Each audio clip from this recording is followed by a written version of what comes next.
Joseph ഷെറീൻ്റെ ഒരു Ted ടോക്കാണ് നമുക്കിന്ന് പഠിക്കാനുള്ളത്. ഇപ്പോൾ ജോസഫ് ഷെറീൻ ഒരു അമേരിക്കൻ ഹ്യൂമാനിറ്റേറിയൻ ലീഡറാണ്, ഡിപ്ലോമാറ്റാണ്. യുണൈറ്റഡ് നേഷൻസിൻ്റെ തന്നെ വേൾഡ് ഫുഡ് പ്രോഗ്രാമിൻ്റെ എക്സിക്യൂട്ടീവ് ഡയറക്ടറും കൂടിയായിരുന്നു അവർ. സോ അവർ ഈ ഒരു വീഡിയോയ്ക്കകത്ത് പറയുന്ന കാര്യങ്ങൾ അല്ലെങ്കിൽ ഇഷ്യൂസ് എന്ന് പറയുന്നത് ഗ്ലോബൽ ഹങ്കറിനെ കുറിച്ചുള്ള ഇഷ്യൂസാണ് അവർ അഡ്രസ്സ് ചെയ്യുന്നത്. ഇപ്പോൾ ജനിച്ചതൊക്കെ യുണൈറ്റഡ് സ്റ്റേറ്റ്സിലൊക്കെയാണ്. അപ്പോൾ ഇവരുടെ വർക്ക് എന്ന് പറയുന്നത് അല്ലെങ്കിൽ ഇവരുടെ ലൈഫ് തന്നെ ഫോക്കസ് ചെയ്തിരിക്കുന്നതെന്ന് വെച്ചാൽ to end hunger and poverty.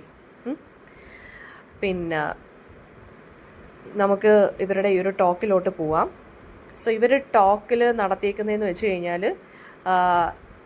ഇവർ ഫേസ് ചെയ്തിട്ടുള്ള ഹങ്കറിനെ കുറിച്ച് അല്ലെങ്കിൽ ഹങ്കർ ഇഷ്യൂസ് പല സ്ഥലങ്ങളിൽ ഇവർ ഫേസ് ചെയ്തിട്ടുള്ളതും പല രാജ്യങ്ങളിലെ അവസ്ഥ എന്താണെന്നൊക്കെയാണ് ഇവർ ഇതിനകത്ത് പറയുന്നത്. സോ ഇവർ ട്രേഡിലും എക്കണോമിക്സിലും ആയിരുന്നു ഇവർ ഫസ്റ്റ് ഫോക്കസ് ചെയ്തുകൊണ്ടിരുന്നത് മെനി ഇയേഴ്സ്. ഇവരുടെ ജോലി എന്ന് പറഞ്ഞാൽ ട്രേഡ് ആൻഡ് എക്കണോമിക്സിലായിരുന്നു. ആൻഡ് അപ്പോൾ സ്പീക്കർ ശരിക്കും പറഞ്ഞാൽ 4 years എഗോ ആണ് ഇവർ ഈ ഹങ്കർ അല്ലെങ്കിൽ ഈ ഫുഡിൻ്റെ പ്രശ്നത്തിൽ ഇവർ ഇൻവോൾവ് ആവാൻ തുടങ്ങിയത്. ഒരു 4 വർഷം മുന്നെയാണ് ഡയറക്റ്റായിട്ട് ഇങ്ങനെയുള്ള ഹങ്കർ ഇഷ്യൂസ് ഉള്ള ഏരിയാസിൽ ആളുകൾ സ്ട്രഗിൾ ചെയ്യുന്നത്, ഡെയിലി സർവൈവ് ചെയ്യാൻ പോലും ഫുഡില്ലാത്തൊരവസ്ഥയിലാണ് ഇവർ വിറ്റ്നസ് ചെയ്തത്. അപ്പോൾ അവർക്ക് ഫുഡ് കിട്ടുമോ ഇല്ലയോ എന്നുള്ളൊരു അൺസർട്ടനിറ്റിയിലാണ് ഇങ്ങനെയുള്ള കുറേ ആളുകൾ ജീവിക്കുന്നത്. സോ അത് കണ്ടാണ് ഇവർ 4 വർഷം സ്പെൻഡ് ചെയ്തിട്ടുണ്ട്. 4 വർഷം ഇവർ സ്പെൻഡ് ചെയ്ത് ഈ ഒരു ഇഷ്യൂസ് കണ്ടിട്ടാണ്. അപ്പോൾ ഈ ഒരു സ്ത്രീ ഒരു റെഡ് കപ്പ് ഹോൾഡ് ചെയ്യുന്നുണ്ട് ഇവരുടെ കയ്യിൽ. ആ ഒരു സ്പീച്ചിനകത്ത് നിങ്ങൾക്ക് കാണാൻ സാധിക്കും. അതൊരു ടെഡ് ടോക്കാണ് കേട്ടോ. ടെഡ് പ്ലാറ്റ്ഫോമിലാണ് ഇവർ സംസാരിക്കുന്നത്. ഈ ടെഡെക്സ് ടോക്ക് അല്ലെങ്കിൽ ടെഡ് ടോക്ക് എന്ന് പറയുമ്പോൾ ഈ പിന്നെന്താ പറയുക, പല ഏരിയാസിൽ അച്ചീവ്മെൻറ്റ്സ് ഒക്കെ നേടിയ ആളുകൾ വന്ന് അവരുടെ എക്സ്പീരിയൻസിനെ കുറിച്ചും ലൈഫിനെ കുറിച്ചും സംസാരിക്കുന്ന ഒരു പ്ലാറ്റ്ഫോമാണ് ടെഡെക്സ് അല്ലെങ്കിൽ ടെഡ് പ്ലാറ്റ്ഫോം എന്ന് പറയുന്നത്. So she holds A cup, red cup അവരുടെ കയ്യിലുണ്ടായിരുന്നു, ഫ്രം റവാൻഡ. അത് ഒരു ഫേബിയൻ എന്ന് പറഞ്ഞൊരു ആൺകുട്ടിയുടേതായിരുന്നു. ആ ഒരു കപ്പ് എന്ന് പറയുന്ന ആ പയ്യൻ ഫേസ് ചെയ്ത ഹങ്കർ, ചിലപ്പോൾ ആ കപ്പിനകത്തുള്ള ഫുഡ് മാത്രമേ ഒരു ദിവസം ആ കുട്ടിക്ക് കഴിക്കാൻ പറ്റുകയുള്ളൂ, ചിലപ്പോൾ അതുപോലും കിട്ടുകയില്ല. ആ ഒരു ഹങ്കറിൻ്റെ ചലഞ്ച് അല്ലെങ്കിൽ ആ ഒരു ഇഷ്യൂ കാണിക്കാൻ വേണ്ടി ഇവർ ഈ കപ്പും കൊണ്ടാണ് എവിടെ സംസാരിക്കാൻ പോയാലും, ഹങ്കറിനെ കുറിച്ച് സംസാരിക്കാൻ പോയാലും ഈ ഒരു കപ്പ് ഹോൾഡ് ചെയ്തുകൊണ്ട് അല്ലെങ്കിൽ ക്യാരി ചെയ്തുകൊണ്ടാണ് ഇവരെല്ലായിടത്തും പോകുന്നത്. ഈ ഒരു കപ്പിനകത്തുള്ള ഒരു മീലാണ് അല്ലെങ്കിൽ ഒരു മീലിന് ആ പയ്യൻ്റെ തന്നെ ലൈഫിനെ കംപ്ലീറ്റ് ആയിട്ട് മാറ്റാൻ സാധിക്കും. എന്ന് വെച്ചാൽ അത്രയും പോലും കിട്ടുന്നില്ല ആ പയ്യന്. ആ പയ്യൻ കഴിക്കുന്ന ഫുഡ് കഴിക്കുന്ന കപ്പായിരുന്നു അല്ലെങ്കിൽ ഫുഡ് മേടിക്കുന്ന കപ്പായിരുന്നു അവരുടെ കയ്യിൽ അവർ ക്യാരി ചെയ്തുകൊണ്ടിരുന്നത്. സ്പീക്കർ പിന്നെ എക്സ്പ്ലെയിൻ ചെയ്യുന്നതെന്ന് വെച്ച് കഴിഞ്ഞാൽ, ഇപ്പോൾ ഒരു 7 ആളുകൾ എടുക്കുവാണെന്ന് വിചാരിച്ചോ, 7 പേരിൽ ഒരാളെങ്കിലും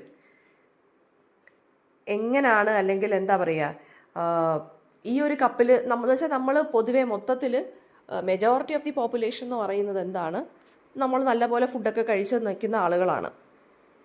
അല്ലെങ്കിൽ ഈ ഫേബിയൻ്റെ കണക്കുള്ള കപ്പ് നമ്മുടെ കയ്യിൽ കിട്ടുവാണെന്നുണ്ടെങ്കിൽ അത് എന്തൊക്കെ ഫുഡ് ഐറ്റംസ് വെച്ച് നമ്മൾ പിന്നെന്താ പറയുക ഫില്ല് ചെയ്യണം എന്ന് അറിഞ്ഞുകൂടാത്തവരായിരിക്കും ശരിക്കും പറഞ്ഞു കഴിഞ്ഞാൽ നമ്മളെ പോലുള്ളവർ. എന്നുവെച്ചാൽ നമുക്ക് ഇങ്ങനെയുള്ള കാര്യങ്ങളൊന്നും ഫേസ് ചെയ്യേണ്ടി വന്നിട്ടില്ല, നമുക്കറിയത്തില്ല ഇത് എങ്ങനെ ഈ കപ്പ് ഫില്ല് ചെയ്യണം എന്നുള്ളത് പോലും. അപ്പോൾ അവർ ചോദിക്കുവാണ്, വൈ ഷുഡ് വി കെയർ? നമ്മളല്ലെങ്കിലും എന്തിനാണ് ഈ ഒരു കപ്പോ അല്ലെങ്കിൽ ഇങ്ങനെയുള്ള ഹങ്കർ ഇഷ്യൂസിൽ നിങ്ങളിപ്പോൾ ആലോചിക്കുന്നുണ്ടായിരിക്കും, നമ്മൾ എന്തിനാ കെയർ ചെയ്യുന്നത്, നമുക്ക് അങ്ങനെ ഒരു സിറ്റുവേഷൻ വരുന്നില്ലല്ലോ. പക്ഷേ ഇവർ പറയുന്നത് വെച്ചാൽ ഹങ്കർ എന്ന് പറയുന്ന ഒരു ഡിസ്റ്റൻ്റ് ആയിട്ടുള്ളൊരു ഇഷ്യൂ മാത്രമല്ല. Most families even in developed നേഷൻസിൽ പോലും ഹങ്കർ അവർ എക്സ്പീരിയൻസ് ചെയ്യുന്നുണ്ട്. ഒന്നുമില്ലെങ്കിലും അവരുടെ നിയറസ്റ്റ് ജനറേഷൻ എടുത്ത് നോക്കിയാൽ അല്ലെങ്കിൽ അവരുടെ പ്രീവിയസ് ജനറേഷൻസ് എടുത്ത് നോക്കിയാൽ അവരെങ്കിലും ഹങ്കർ എക്സ്പീരിയൻസ് ചെയ്തിട്ടുണ്ട്, ഹങ്കർ ഇഷ്യൂ, അതായത് ഫുഡ് കിട്ടാത്ത ആ ഒരു issue. So, some are out of compassion, believing feeding the hungry is a basic human act. ചിലർ വിചാരിക്കും ഹ്യൂമൻ ബീങ്സിന് ഫുഡ് കൊടുക്കുക എന്നൊക്കെ ഉള്ളത് ഒരു ബേസിക് ആയിട്ടുള്ളൊരു ഹ്യൂമൻ ആക്ട് ആണ്. Out of compassion, out of എമ്പത്തി, സിമ്പത്തി കൊണ്ടൊക്കെ നമുക്ക് ഫുഡ് കൊടുക്കാം. ഗാന്ധിയുടെ ഒരു കോട്ട് ഇവർ പറയുന്നുണ്ട്, ഒരു ഹംഗ്രി മാന്, വിശക്കുന്നവന് അവന് കൊടുക്കുന്ന ബ്രെഡിനകത്ത് പോലും അവൻ ദൈവത്തിൻ്റെ മുഖമാണ് കാണുന്നത്. സോ ഹങ്കർ എന്ന് വെച്ചാൽ ചില ആളുകൾക്ക് ഹങ്കർ എന്ന് വെച്ച് കഴിഞ്ഞാൽ എന്താണ്, പീസ് അല്ലെങ്കിൽ സെക്യൂരിറ്റിയുടെ മാറ്ററാണ് ഹങ്കർ എന്ന് പറയുന്നത്. അതായത് 2008 ഫുഡ് റയറ്റ്സ് ഒക്കെ ഹാപ്പൻ ചെയ്തു, ഫുഡിന് വേണ്ടി റയറ്റൊക്കെ ഹാപ്പൻ ചെയ്തു. അങ്ങനെ ഗ്ലോബൽ ഫുഡ് പ്രൈസ് പെട്ടെന്ന് ഡബിൾ ആവാൻ തുടങ്ങി. അപ്പോൾ ആ ഒരു കാര്യമാണ് ഇവിടെ സ്പീക്കർ നമ്മളെ റിമൈൻഡ് ചെയ്യുന്നത്. അതായത് ഈ ഒരു ഹങ്കർ എന്ന് പറഞ്ഞൊരു കാര്യം ഹിസ്റ്ററി എടുത്ത് നമ്മൾ പരിശോധിച്ച് കഴിഞ്ഞാൽ അതൊരു നെഗറ്റീവായിട്ടുള്ളൊരു അതായത് അതിനൊരു ശരിക്കും പറഞ്ഞു കഴിഞ്ഞാൽ ഒരു വല്ലാത്ത ഒരു നെഗറ്റീവ് ഷെയ്ഡ് തന്നെയാണ് നമ്മൾ ഹിസ്റ്ററിക്കകത്ത് നമ്മൾ നോക്കിക്കഴിഞ്ഞാൽ കാണാൻ സാധിക്കുന്നത് ഹങ്കർ ഇഷ്യൂസിൻ്റെ. പിന്നെ അതുപോലുള്ള ബാക്കി പ്രാക്ടിക്കൽ കൺസേൺസും ഉണ്ട്. പോപ്പുലേഷൻ നല്ല രീതിയിൽ കൂടുവാണ്, വേൾഡിൻ്റെ തന്നെ 9 ബില്യൺ ആവാൻ പോവുകയാണ്. How will be feed every one? എല്ലാവരെയും ഫീഡ് ചെയ്യാൻ നമുക്ക് ഫുഡ് ഐറ്റംസ് ഇല്ല, റിസോഴ്സസ് ഇല്ല. ഹങ്കർ എന്ന് പറയുന്നത് ഓപ്ഷണൽ ആയിട്ടുള്ളൊരു കാര്യവും അല്ല, അത് ചോയ്സ് ബേസ്ഡ് അല്ല. ആളുകൾ കഴിച്ചേ പറ്റൂ, ഫുഡ് പ്രൊഡക്ഷൻ ഉണ്ടായേ പറ്റൂ, ഫുഡ് ഡിസ്ട്രിബ്യൂട്ട് ചെയ്തേ പറ്റൂ, അതുവഴി ജോബ്സ് ക്രിയേറ്റ് ചെയ്തേ പറ്റൂ, അതുവഴി എക്കണോമിക് ഓപ്പർച്യൂണിറ്റീസും ഉണ്ടായേ പറ്റൂ, എന്നാലേ ആ മനുഷ്യർക്ക് ജീവിക്കാൻ പറ്റുകയുള്ളൂ. അപ്പോൾ സ്പീക്കർ ഒരു പേഴ്സണൽ സ്റ്റോറി ഷെയർ ചെയ്യുവാണ്. 1987 ഇവരൊരു അമ്മയായി പ്രസവിച്ചു. അവരുടെ ഫസ്റ്റ് ചൈൽഡിനെ അവർ ഫീഡ് ചെയ്യുവാണ്. So she saw an image on TV of an Ethiopian woman trying to nurse a starving baby during a famine. അപ്പോൾ ഇവർ TV കണ്ടൊരു കാഴ്ചയാണ്, ഒരു എത്യോപ്യൻ സ്ത്രീ അവരുടെ കുഞ്ഞ് വിശന്ന് കിടന്ന് കരയുവാണ്. അപ്പം മുലപ്പാൽ കൊടുക്കുന്ന ഒരു സീൻ ഇങ്ങനെ കാണുവാണ് ഇവർ. ആ സമയത്ത് അവിടെ ഭയങ്കര വരൾച്ച നടക്കുവാണ്, പട്ടിണിയും പരിവട്ടമായിട്ട് നടക്കുവാണ് എത്യോപ്യയിൽ. സോ ആ ഒരു കുഞ്ഞിൻ്റെ കരച്ചിൽ ഇവരെ വളരെയധികം ഡീപ്പായിട്ട് സ്ട്രക്ക് ചെയ്തു അല്ലെങ്കിൽ സ്ട്രൈക്ക് ചെയ്തു. സോ ആ കുഞ്ഞിൻ്റെ ശരിക്കും പറഞ്ഞു കഴിഞ്ഞാൽ ഫുഡ് വെച്ചിട്ട്, അതായത് ഒരു അല്പം ഫുഡ് വെച്ചിട്ട് അവർ കൊടുക്കുന്ന പാല് വെച്ചിട്ട് അവരുടെ ആ കുഞ്ഞിൻ്റെ വിശപ്പ് മാറത്തില്ല. ആ ഒരു മൊമെൻറ്റ് ഇവരുടെ മനസ്സിൽ സാഡ്നെസ്സും വളരെ ദേഷ്യവും ഒക്കെ തോന്നി. കാരണം ഇവരുടെ മൈൻഡിൽ, ബിക്കോസ് ഹങ്കർ എന്ന് പറയുന്നത് എന്താണ്, ഹ്യൂമാനിറ്റിക്ക് ശരിക്കും പറഞ്ഞാൽ അറിയാം ഈ പ്രോബ്ലം എങ്ങനെ സോൾവ് ചെയ്യണം എന്നുള്ളത്. എന്നിട്ടും ആരും എന്ത് ചെയ്യുന്നില്ല, പിന്നെ എന്താണ് അതിന് വേണ്ടിയുള്ള പ്രിക്കോഷൻസോ അല്ലെങ്കിൽ നെസസറി ആയിട്ടുള്ള കാര്യങ്ങളോ ഒന്നും എടുക്കുന്നില്ല. റയർ ഡിസീസിനെ പോലെയോ അല്ലെങ്കിൽ നമുക്ക് സൊല്യൂഷൻ ഇല്ലാത്തൊരു കാര്യമൊന്നും അല്ല ഹങ്കർ എന്ന് പറയുന്നത്. നമുക്ക് ടെക്നോളജിയും സിസ്റ്റംസും റിസോഴ്സസും എല്ലാം കറക്റ്റ് പ്ലേസിൽ തന്നെയുണ്ട്. നമ്മളെല്ലാം വളരെ ഫ്ലറിഷ്ഡ് ആയിട്ട് തന്നെ നിൽക്കുകയാണ് ഈ 3 കാര്യങ്ങളിലും. പക്ഷേ എന്നിട്ട് പോലും ഇതൊന്നും നമ്മൾ സോൾവ് ചെയ്യുന്നില്ല.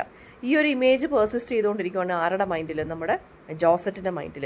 And just last week in northern കെനിയയിൽ ഒരുപാട് millions of people starvation face ചെയ്തു എന്നാണ് ഇവർ പറയുന്നത്. ഓരോ 10 സെക്കൻഡിലും ഓരോ കുഞ്ഞുങ്ങൾ ഹങ്കർ കൊണ്ട് മരിക്കുകയാണ് ചെയ്യുന്നത്. HIV എയ്ഡ്സോ മലേറിയോ ട്യൂബർക്കുലോസിസോ ഒന്നും അല്ല കൊല്ലുന്നത് ആളുകളെ, ഭക്ഷണം കിട്ടാത്തത് മൂലം മരിക്കുന്നുണ്ടെന്ന് പറയുന്നു. അപ്പോൾ പ്രോബ്ലം എന്താണെന്ന് വെച്ചാൽ ഫുഡ് പ്രൊഡക്ഷൻ്റെ കുറവ് കൊണ്ടല്ല, എനഫ് ഫുഡുണ്ട് ഗ്ലോബലി എല്ലാവരിലും എത്താൻ വേണ്ടി. റിയൽ ചലഞ്ച് എന്താണെന്ന് വെച്ചാൽ ഈക്വലായിട്ട് ഈ ഫുഡ് എല്ലാവരിലും എത്തിക്കുക എന്നുള്ളതാണ്. ഫെയർ ആക്സസ് ടു ഫുഡ്, അതാണ് ഇല്ലാത്തതെന്നാണ് ഇവർ പറയുന്നത്. സോ വേൾഡ് ബാങ്കുമായിട്ട് ഇവർ വർക്ക് ചെയ്തിട്ടുണ്ട്. അപ്പോൾ വേൾഡ് ബാങ്ക് എന്താണ്, ഈ ഫിനാൻഷ്യൽ ആയിട്ടുള്ള സർവീസസ് അല്ലെങ്കിൽ ഇത് കൊടുക്കുന്നതാണ് വേൾഡ് ബാങ്ക് കൺട്രീസിനൊക്കെ. അപ്പോൾ വേൾഡ് ബാങ്കിൽ പിന്നെ അവർ പറയുവാണ്, സ്പീക്കർ ഡിസ്കവർ ചെയ്തേക്കുന്നത് വെച്ച് കഴിഞ്ഞാൽ അവർക്ക് ഈ വേൾഡ് ബാങ്ക് പ്രൊവൈഡ് ചെയ്യുന്ന അല്ലെങ്കിൽ എന്താ പറയുക, വേൾഡ് ബാങ്കിൻ്റെ കൂടെ ഇവർ വർക്ക് ചെയ്തപ്പോൾ ഇവർക്ക് മനസ്സിലായ ഒരു കാര്യം എന്താണെന്ന് വെച്ച് കഴിഞ്ഞാൽ, സ്പീക്കർ ഡിസ്കവർ ചെയ്തിരുന്ന കാര്യം എന്ന് വെച്ചാൽ the most effective safety net for poor communities എന്ന് വെച്ചാൽ സ്കൂൾ ഫീഡിംഗ് പ്രോഗ്രാംസ് ആണ്. അതായത് സ്കൂൾസിൽ മീൽസ് പ്രൊവൈഡ് ചെയ്ത് കഴിഞ്ഞാൽ അതൊരു നല്ല ഇൻവെസ്റ്റ്മെൻ്റ് ആണ്. ആ പോവർട്ടിയുടെ സൈക്കിൾ നമുക്ക് ബ്രേക്ക് ചെയ്യാൻ പറ്റും. ആൻഡ് ഈ മീൽസ് എന്ന് പറയുന്നത് സ്മോൾ ഫാമേഴ്സ് അല്ലെങ്കിൽ ലോക്കലി പ്രൊഡ്യൂസ് ചെയ്യുന്ന അല്ലെങ്കിൽ ലോക്കൽ ഫാമേഴ്സിൻ്റെ കയ്യിൽ നിന്ന് മേടിക്കുവാണെങ്കിൽ അത് അത്രയും നല്ലത്. കുട്ടികളെ മാത്രമല്ല അത് നറിഷ് ചെയ്യുന്നത്, ലോക്കൽ എക്കോണമിയും കൂടി അത് സ്ട്രെങ്തൻ ചെയ്യുവാണ്. അപ്പോൾ ഒരു പവർഫുൾ ആയിട്ടുള്ളൊരു ഇമ്പാക്റ്റ് നമുക്കവിടെ സൊസൈറ്റിയിൽ ക്രിയേറ്റ് ചെയ്യാൻ പറ്റും. മെനി ചിൽഡ്രൻ കാണ്ട് attend school because they must search for food each day. അതുകൊണ്ട് കുറേ പേര് സ്കൂളിൽ പോകാതിരിക്കുന്നുമുണ്ട്. പക്ഷേ സ്കൂളിൽ മീൽസ് ഗ്യാരണ്ടി ചെയ്യുവാണെങ്കിൽ എല്ലാം ചേഞ്ച് ആവും, അറ്റൻഡൻസ് കൂടും. പിന്നെന്താ പറയുക, ഒരു കുട്ടിയുടെ തന്നെ ജീവിതത്തിനെ അത് തന്നെ നമുക്ക് മാറ്റിമറിക്കാൻ പറ്റും എന്നാണ് പറയുന്നത്. പെൺകുട്ടികൾക്കാണ് ഈ ഒരു ഇമ്പാക്റ്റ് വളരെ ഗ്രേറ്റർ എന്നാണ് പറയുന്നത്. ഈ ചില കൺട്രീസിലൊക്കെ ഗേൾസിൻ്റെ എഡ്യൂക്കേഷൻ ഓഫൺ നെഗ്ലക്റ്റഡ് ആയിട്ട് തന്നെ നിൽക്കുവാണ്. സ്കൂൾസിൽ മീൽസ് കൊടുക്കുകയാണെന്നുണ്ടെങ്കിൽ ചിലപ്പോൾ ഗേൾസ് സ്റ്റുഡൻസിൻ്റെ എൻറോൾമെൻറ്റ് നമുക്ക് ഡ്രമാറ്റിക്കലി ഇൻക്രീസ് ചെയ്യാൻ സാധിക്കും എന്നാണ് പറയുന്നത്. Ratio of boys to girls in classrooms എന്ന് പറയുന്നത് നിയർലി ഈക്വൽ ആകണം എന്നാണ് പറയുന്നത്. അപ്പോൾ ഗേൾസ് സ്റ്റുഡൻസിൻ്റെ അറ്റൻഡൻസ് കൂടുക എന്ന് വെച്ച് കഴിഞ്ഞാൽ ഫുഡ് നമ്മൾ ഫാമിലീസിന് എൻകറേജ് ചെയ്ത് കൊടുക്കുകയാണെന്നുണ്ടെങ്കിൽ, അതായത് സ്കൂളിൽ ഫുഡ് കൊടുക്കുമെന്ന് പറയുവാണെങ്കിൽ ഫാമിലി മെമ്പേഴ്സ് എന്ത് ചെയ്യും, അവരെ വിടും, പെൺകുട്ടികളെ വിടും സ്കൂളിലോട്ട്. So when girls remain in school long up to age 16 വരെ വരുവാണെന്നുണ്ടെങ്കിൽ അവർക്ക് ചൈൽഡ് മാരേജസ് ഒക്കെ ഡിലേ ചെയ്യാം. അവർക്ക് കുറച്ചും കൂടി കഴിഞ്ഞിട്ട് കുറച്ച് പ്രായം കൂടി ആകുമ്പോൾ കുഞ്ഞുങ്ങളെ പ്രസവിക്കാറാകുമ്പോൾ അത് ഹെൽത്തി ചിൽഡ്രനെ അവർക്ക് പ്രൊഡ്യൂസ് ചെയ്യാനും സാധിക്കും അല്ലേ. ആ ഒരു മാൽ ന്യൂട്രീഷൻ്റെ സൈക്കിൾ നമുക്ക് ബ്രേക്ക് ചെയ്യാൻ പറ്റും ഒരു ജനറേഷനിൽ നിന്ന് മറ്റൊരു ജനറേഷനിലോട്ട് പോകുമ്പോൾ. എല്ലാവർക്കും ഒരു extra ration of food at the end of the week കൊടുക്കുകയാണെന്നുണ്ടെങ്കിൽ അതിന് വെറും 50 സെൻറ്റ് ആവത്തേ ഉള്ളെന്ന് അവർ പറയുന്നത്. 50 രൂപയെ ആവത്തുള്ളൂ.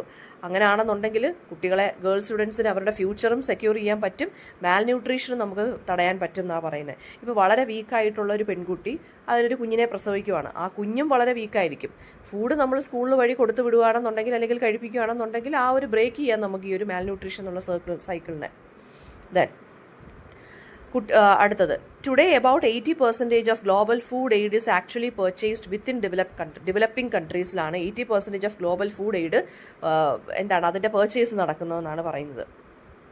ലോക്കൽ ഫാമേഴ്സിനെ എക്കോണമീസിനെ അത് സപ്പോർട്ട് ചെയ്യുന്നുണ്ട്, ആളുകളെ അത് ഫീഡ് ചെയ്യുകയും ചെയ്യുന്നുണ്ട്. അപ്പോൾ ഓരോ കമ്മ്യൂണിറ്റീസിലും നമുക്ക് ചേഞ്ച് ഹാപ്പൻ ചെയ്യാം എന്നുള്ളതിൻ്റെ ഒരു ഉദാഹരണമാണിത്. അപ്പോൾ സ്പീക്കർ പിന്നെ ചോദിക്കുന്നതെന്ന് വെച്ച് കഴിഞ്ഞാൽ ലാർജ് സ്കെയിലിലും ഇതിനെ നമുക്ക് വർക്കൗട്ട് ആക്കാം. അപ്പോൾ ബ്രസീൽ എന്നുള്ള രാജ്യത്തെ ഒരു കാര്യം വെച്ചിട്ടാണ് ഇവർ പ്രൂഫായിട്ട് പറയുന്നത്. Over the past few years Brazil എന്ന് പറയുന്നത് ആ ഹങ്കർ എന്നുള്ള ആ ഒരു ഇതിനെ ഡിഫീറ്റ് ചെയ്യാൻ ശ്രമിക്കുവാണ്, faster than any other nation. അപ്പോൾ instead of spending on food subsidies, Brazilian government school feeding പ്രോഗ്രാംസിൽ ഇൻവെസ്റ്റ് ചെയ്തു ഹെവിലി. അപ്പോൾ 1/3 ഓഫ് ദ ഫുഡ് എന്ന് പറയുന്നത് സ്മോൾ സ്കെയിൽ ഫാമേഴ്സിൻ്റെ കയ്യിൽ നിന്ന് വാങ്ങിച്ചിട്ട് എന്ത് ചെയ്യുന്നു, അതായത് ഈ സ്മോൾ സ്കെയിൽ ഫാമേഴ്സിന് മാർക്കറ്റിൽ കൊണ്ടുപോയി വിൽക്കാനുള്ള ഇതൊന്നും കാണത്തില്ല, പ്രൊഡ്യൂസ് ഒന്നും കാണത്തില്ലായിരിക്കാം, അല്ലെങ്കിൽ അതിനുള്ള പാങ്ങ് കാണത്തില്ല. സോ ഇവരുടെ കയ്യിൽ നിന്ന് വാങ്ങിച്ചിട്ട് സ്കൂളിൽ കൊടുക്കുകയാണെന്നുണ്ടെങ്കിൽ അതെന്താണ് നല്ലൊരു പോസിറ്റീവായിട്ടുള്ളൊരു കാര്യമാണെന്നാണ് പറയുന്നത്. അത് ബ്രസീലിൽ നടക്കുവാണ്. സോ ആ ഒരു മെത്തേഡ് ബ്രസീലിൽ എന്ത് ചെയ്യാൻ സക്സസ്ഫുൾ ആയിട്ട് മാറി. അപ്പം പ്രസിഡന്റ് ലൂലയുടെ സീറോ ഹങ്കർ പ്രോഗ്രാം ആയിരുന്നു ബ്രസീലിൽ അവർ ഫോളോ ചെയ്തുകൊണ്ടിരുന്നത്. അതായത് ഒരു ദിവസം ഒരാൾക്ക് 3 മീൽസ് എങ്കിലും കിട്ടണം. അപ്പോൾ അതിൻ്റെ ഇനിഷ്യേറ്റീവ് കോസ്റ്റ് എന്ന് പറയുന്നത് 0.5% ആയിരുന്നു. ബ്രസീലിൻ്റെ GDP വെച്ച് കമ്പയർ ചെയ്യുമ്പോൾ 0.5% മാത്രമേ ഇവർക്ക് ചിലവായുള്ളൂ അതിൻ്റെ കോസ്റ്റ് എന്ന് പറയുന്നത്. പക്ഷേ ഒരുപാട് മില്യൺസിനെ ഹങ്കർ ആൻഡ് പോവർട്ടിയിൽ നിന്ന് ഇവർക്ക് ലിഫ്റ്റ് ചെയ്യാൻ പറ്റി. ഹങ്കർ മാത്രമല്ല റിഡ്യൂസ് ചെയ്ത് ജോബ്സും ക്രിയേറ്റഡ് ആയി, ലോക്കൽ എക്കണോമീസിനും അല്ലെങ്കിൽ ഫാമേഴ്സിന് പോലും അത് സ്ട്രെങ്തൻ ചെയ്തു, അവരുടെ ആ ഒരു സപ്പോർട്ട് കൂടുതൽ കിട്ടിയപ്പോൾ. അങ്ങനെ അപ്പോൾ ഈ നമ്മുടെ ജോസറ്റ് പറയുവാണ്, സ്മോൾ ഫാമേഴ്സിനെ മീറ്റ് ചെയ്ത് അവരുടെ ലൈവ്ലിഹുഡ്സ് എല്ലാം ഫ്ലറിഷ്ഡ് ആയി because of these programmes. Just സ്കൂളിൽ ഒരു മിഡ് ഡേ മീൽ പ്രോഗ്രാം തുടങ്ങിയതാണ്, അപ്പോഴാണ് മൊത്തത്തിൽ ആ സൊസൈറ്റി തന്നെ മാറിയത്. അത് ബ്രസീലിൽ സക്സസ്ഫുൾ ആയ ഒരു കാര്യമാണ്.